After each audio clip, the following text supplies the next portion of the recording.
Hi guys, welcome back to the Holistic Kitchen. In today's video I am making a super easy vegan chickpea and spinach curry. It's in a really rich tomatoey sauce. It is so quick to make and absolutely delicious. So let me show you to make it. Firstly, heat a tablespoon of oil in a frying pan over a medium heat. Then finely chop the red onion and add it to the pan. You want to fry this for a few minutes before adding in the garlic and the ginger.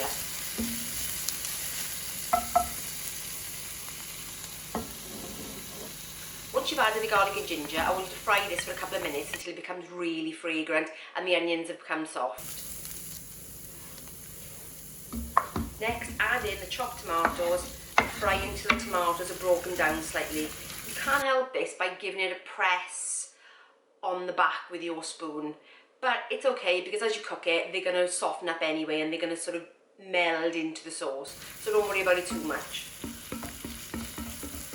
Next, I want you to add the tomato puree and all the spices.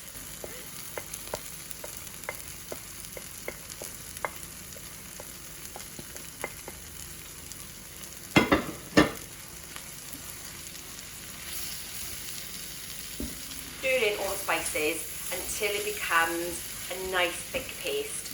You want to gently cook this so it starts to release the fragrances and the oils from the spices. Now add in the coconut milk and water and fill the tin halfway up with the 200 ml of water and add that as well.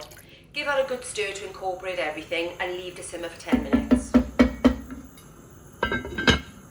After 10 minutes, add in the drained cans of chickpeas. Give it a good stir, cover with a lid and leave to simmer for 20 minutes.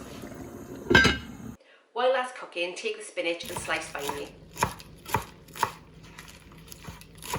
After it's been cooking for 20 minutes, remove the lid and add in the spinach.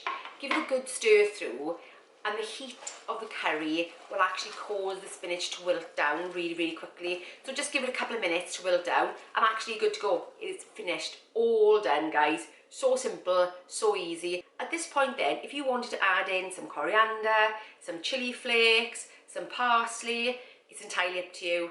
Here I've sprinkled some red onion on top because I really like that contrast of bite. I'm just going to serve this with some boiled rice and some mini naan breads, but it's entirely up to you. You could serve it with couscous, you could even put it with chips. Yeah, you could tell we're British.